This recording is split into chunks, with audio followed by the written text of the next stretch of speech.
واش من بسيط يقدر يشعل الجدل في ريال مدريد؟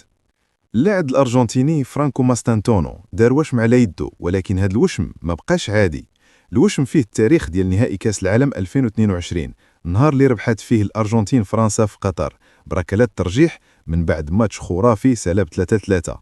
وفي ذاك النهائي مبابي كان نجم كبير وسجل هاتريك، ولكن في الاخير الكاس مشات لميسي ورفاقه.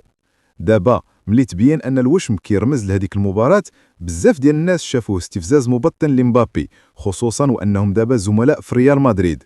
كاين اللي قال ماستانتونو غير عبر على فخره ببلادو، وكاين اللي شاف ان التوقيت والمكان اللي دار فيه الوشم ماشي صدفة. بعض الصحافة الإسبانية حذرت من أن الوشم ممكن يخلق توتر خفيف في غرفة الملابس، ولكن في المقابل كاين اللي كيشوف أن مبابي غادي يتعامل مع الموضوع باحترافية وما يعطيهش أهمية كبيرة.